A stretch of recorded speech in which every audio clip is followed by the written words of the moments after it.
Sports Talk Chicago, Jon Zaghloul. Great to be back here with all of you. Great first segment. Very good interview with Armando Salguero. If you missed it, go back and podcast it at sportstalkchicago.com. Armando, senior NFL writer at Outkick, Pro Football Hall of Fame voter, also the host of the 5 Spot with Donovan McNabb. Great insights from Armando on Matt Eberflus, Justin Fields, what the Bears should do, Devin Hester's Football Hall of Fame case, and so much more. It was a really good interview. Certainly appreciative of him for taking the time. And remember, you guys could always check him out at Outkick. He does some really good work. He does like a weekly newsletter. He is an insider. He has league sources. So if you want to get the skinny from him on what's going on around the NFL, find him on Outkick.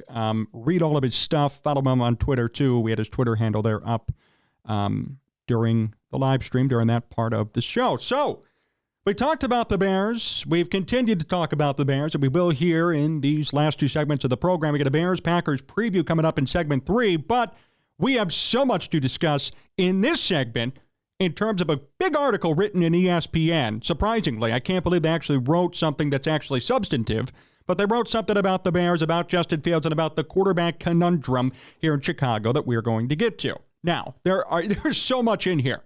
You can go online and look it up. Courtney Cronin, ESPN, and Jeremy Fowler, their national reporter. He does really good work. They wrote about this. They've interviewed people within the Bears organization. They've interviewed NFL executives. They have talked to players. They've talked to anonymous, people in the front office. What should they do with Justin Fields? How should they approach this situation? What do they do? Do they draft somebody? Do they keep Fields? Do they draft somebody and keep Fields, which was actually put and floated in this article? More than anything, though, what I appreciated about this, and I'm going to get to part of it, is that we saw a non-biased approach at the Justin Fields situation. You may want him to stay. You may want him to go. But you can't argue with facts, statistics, and legitimate evidence. Nobody can. You could try and spin it. You could try and get angry about it. You could tell me that I'm a hater, which people like to do as of late. But the fact is, when you look at raw numbers, you can kind of tell where this is going to be going. And all the numbers are right here to read and cite as evidence. Here's what it says to start the article. 3 seasons and 37 starts into his NFL career, Justin Fields' version of the Bears has at times appeared tantalizingly close to a breakthrough. He's displayed physical gifts, command of an offense, and a clear leadership quality, but on a sporadic basis. Meanwhile, as we look at numbers, here is what sticks out to me the most. Through Sunday's games last Sunday, Fields ranks last in the NFL this season among 31 qualified quarterbacks in fourth quarter completion percentage, 51.8. He is 25th in yards per attempt in the fourth quarter, 5.9. Tied for 29th in fourth quarter interceptions. The patented fourth quarter Justin Fields turnover, whether you like it or not, it's a reality. He has 6 fourth quarter interceptions this year. He has 9 on the season. So in crunch time, when he's needed the most, he continually screws up. And he's 30th in QBR. Now, since joining the league in 2021, but John, they were rebuilding one year, and he was under Matt Nagy. Don't care, here are the numbers. Fields is last among 38 qualified quarterbacks in fourth quarter interceptions, 16. 36th in completion percentage, 56.2, and 33rd in QBR, 41.4. Conversely, his touchdown-interception ratio, 4.3 in the first 3 quarters this season, is the NFL's 4th best. So, he can perform in 3 out of 4 quarters in the NFL.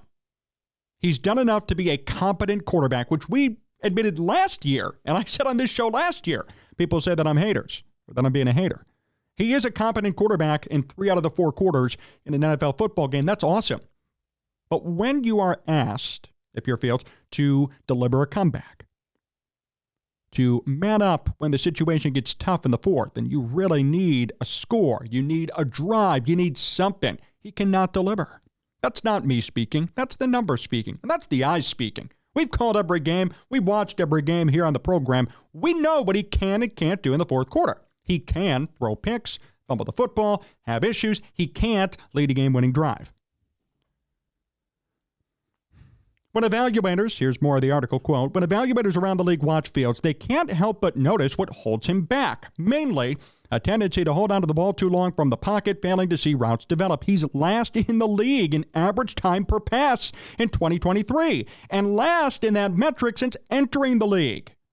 And in 37 starts, Fields has surpassed 225 passing yards 6 times. He's only had one game in his entire career with 300-plus passing yards. That was this year in the self-imploded loss to Denver, him and the Bears. 18 starters in the NFL average at least 230 yards per game this season. Fields has only had 6 games above 225 yards ever in his career. Ever. So what's that mean, right? What's that mean and what's that signal? Now, I don't want to give Fields all the hate, although it sounds like I am. Here's a quote from an assistant coach who was with the Bears staff in the past. And this is, I think, the biggest takeaway of the whole article. Not even the Justin Fields stuff. I know those numbers are really bad, and I think they indict him. But here is the crux of the issue. And here's why the Bears may never have a quarterback. Not kidding. Here's what it says right here. Quote, they have an 85 Bears opinion of themselves, said an assistant coach from a previous Bears staff, of the mentality of the franchise and why it's a hard place for a quarterback to flourish. I would say an almost impossible place. Here's the next part of the quote from that anonymous assistant coach. Quote, they've never quite modernized. Other franchises know you have to throw the ball successfully to win, but the Bears still think it's about linebackers and the run game. That is a former coach. That is somebody who used to be on this coaching staff. So I think he knows a thing or two about how the Bears operate. And the fact that he's essentially calling the Bears antiquated and outdated is enough to say that this is an organizational issue. Now, you got Ryan Poles, who's going to be supposedly making all decisions. You could bring back Poles, get rid of Eberflus, get rid of Fields, and bring in a new quarterback and hopefully an offensive-minded coach, maybe, right? You could keep Fields, maybe keep Eberflus, which sounds horrendous, but probably will end up occurring. And you could also do with the same stuff they're doing now. Because I'll tell you what, the Bears won even last week. Fields played great, but they had 4 interceptions defensively. Continuous short fields, continuous running the football, not necessarily passing first after the first quarter. That's why the Bears won. And throughout this season, I don't think there's been one specific game where I could say, okay, yes, it is because they passed the football so much, that's why they won. There's been a combination of Fields running and passing that's helped them to win. There's been a lot of defensive-heavy wins, but has there been a game in which you could say, wow, Fields threw for 400 yards, 4 touchdowns, 1 pick, he won them the game? No, it's never happened before, historically speaking. He's never thrown for 400, he's only thrown for 300 yards once. Fields makes explosive plays with his legs. Fields knows how to run the football. Fields can do things that some quarterbacks could never dream of doing. That's true. But Fields can also fail at things or be mediocre at things that every quarterback can do. So the question is his unique playmaking ability good enough to outweigh the fact that from an average quarterback level, he's not even there? And that's the question the Bears have to ask themselves. I would prefer, just me, I would prefer a pocket passer. I would prefer somebody who could throw for 4,000, 4,500 yards. Right? 30 touchdowns. I don't think that's too much to ask for either. The Bears have never had a 4,000-yard passer. I don't know when the last time was they had a 30-touchdown passer even. It's been a while. And those aren't big things to ask for. Every other franchise in football but the Bears have had a 4,000-yard passer, even the Browns. The Bears are the only ones that haven't. Eric Kramer came close. So let's contextualize our conversation about Fields and not turn it into, oh, he's a hater, I'm just going to turn this off and shut him up. No. These are real numbers. This is a real situation that deserves a contextual lens, not a, I'm a fanalist, I want to keep him, I'm going to live or die on him, as Armando said in our first segment. He said it. Chicagoans are in this ride or die attitude when it comes to quarterbacks and when it comes to Justin Fields specifically. That's ridiculous. And Ryan Poles is not in that attitude. Now, are the Bears going to capitulate to public opinion? Probably, because they've done it in the past. They did it when they put in Justin Fields against the Browns. Everybody was yelling and screaming and whining because Andy Dalton was starting, and the Bears put him in against the Browns. Obviously, that went bad. The rest of the year was kind of a joke. Then they fired Matt Nagy and Brian Pace. So they've capitulated to public opinion before. My guess is they're going to do it again. I really don't think they're going to draft a quarterback. Should they? Probably. Will they? No. But I will just say this. I appreciate Justin Fields' playmaking ability. I appreciate the fact that, like it or not, a lot of people like him. I'm talking locker room stuff, not even fans. Locker room. The locker room does like him, and that's good. That's what you need. But to me, the thing that is never going to get past me, unless it improves, is the fourth quarter stuff. Because last time I checked, not just Mitch Trubisky, Jay Cutler, Kate McDowell, Kyle Orton, Rex Grossman, they were all killed, not only for their lack of performance in general, but especially their fourth quarter inability to produce. That's true. I remember it.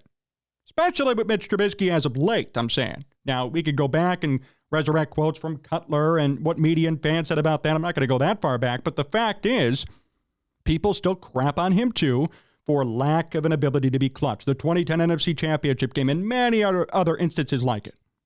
So why are we making an exception for Justin Fields when we didn't do it for other quarterbacks in the past? And the fact is, if you want to be a successful NFL quarterback, you do need to perform like Fields has in 3 out of 4 quarters, but you need to especially perform in the fourth quarter when your team needs you. When you're down by 10 with 5 minutes to go, you want a quarterback that you could have confidence in, that you could say, I believe that he could lead us down and scores 10 points in 5 minutes. Jared Goff did it against the Bears. Right? He did it. Joe Flacco did. My bad. Joe Flacco, out of all people, sitting on the couch for half the season, did it. At 38. Needs a walker to get on the damn field. He did it. Russell Wilson did it. He's benched. Oh, he sucks. Russell Wilson did it. Oh, I'm so happy the Bears didn't get him. Well, you know what? Justin Fields didn't do what Russell Wilson did. So before everybody jumps to conclusions about the situation, I just implore you to look at the full picture. That's all I'm saying. Look at the full picture. You could get mad and say I'm a hater. These are legitimate numbers that I have right in front of me. This is not an agenda-based discussion or show. I am reading you what the measurements and what the statistics show. And the fact is, Justin Fields is actually one of the worst quarterbacks in football in the fourth quarter since he entered the league. Not to mention the fact that he is the worst, legitimately, since he entered in holding onto the football. And even this year, 3.23 seconds in average time per pass, worst in football. 3.10 in terms of since entering the league, worst in football. Oh, by the way, Fields has surpassed 225 passing yards 6 times. Well, it doesn't matter how you move the ball as long as he scores. Lamar Jackson throws for 300 a lot. Lamar Jackson's probably going to win another MVP. And he does both. He throws for 3,900, 4,000 yards a year and rushes for 1,000. I'm sorry, Justin Fields is never going to do that. I don't see it. Not with the way he's playing currently, at least. So we need to have a nuanced, legitimate conversation about Justin Fields and not have biases or agendas creep in. This is not a witch hunt against Justin Fields. This is the truth about Justin Fields. And I'll always admit it, dynamic playmaker, good runner, good quarterback for 3 quarters out of 4. But he is the worst fourth quarter quarterback in football. He's the worst, not a lie. And he is the worst quarterback in football in terms of holding onto the ball too long. That's why Justin always runs into sacks. He hasn't done it as of late, but overall, in the 3 years he's played, he has.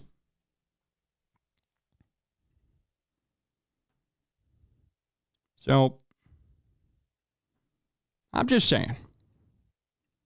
That's the reality of the situation. That's the reality of how things are going with Justin Fields. And that's, at the end of the day, what the Bears have to do, right? And that's what Ryan Poles has to evaluate. It is going to be an evaluation, right? So, Ryan Poles, because it's going to be on him more than anybody, he's going to have to determine, all right, I love what I see in terms of 3 quarters. Is that enough to outweigh him being the worst fourth quarter quarterback in football? I don't know. If I was in the business of winning, literally winning football games, I would be torn because although maybe Justin Fields puts up 45 points in 3 quarters, if he puts up 0 in the fourth and has a couple of fumbles that lead to points for the other team, then that's kind of a problem too.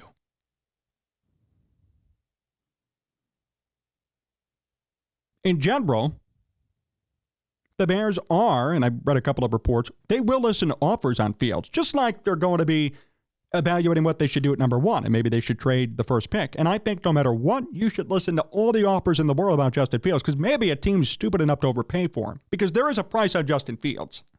He's not some Tom Brady elite quarterback who just can never be traded. No, there's a price. If somebody offered the Bears a first-round pick for Justin Fields, I'd probably take it. Just saying. I don't think that's controversial either. You want to overpay for the worst fourth quarter quarterback in football? Awesome. Here, take him. You're good. So there are a lot of questions and a lot of things that are going to need to be answered. I also read in the article that a couple of Bears players were quoted as saying that he is an elite quarterback. Come on, guys. That's not true. He's not elite. He's fine. Good playmaker. Here's what another NFL executive, an NFC executive specifically said, quote, I think we know what Fields is at this point. Great athlete and playmaker who misses some throws that he shouldn't or doesn't always take the throws available to him. You can win some games with him, some. And he's got some elements to his game that are really impressive, but it's not sustainable long-term from a pocket passing standpoint, in my opinion. This isn't just me saying all this stuff. Okay, these are legitimate executives. These are people in the business. These are legitimate football evaluators, because what do I know, right? No, these are GMs and executives who know what they're talking about. So the Bears have a big decision nonetheless, and the debate is super fun to moderate and be a part of. I will say that. But has Fields proven without a doubt that he should be the guy? No. Has he proven without a shadow of a doubt that he's the guy for the Chicago Bears? I was in a courtroom, I'd say no. He hasn't. He's proven that he's a good quarter 1, quarter 2, and quarter 3 quarterback. He's also proven that he can't perform in quarter 4, and he can't get rid of the football, and it's going to be his 4th year in the league. What should the Bears do? Let me know. You can comment, YouTube, or find us on social media at Sports Talk Chicago. We're going to cover this thing throughout, so you don't want to miss that too.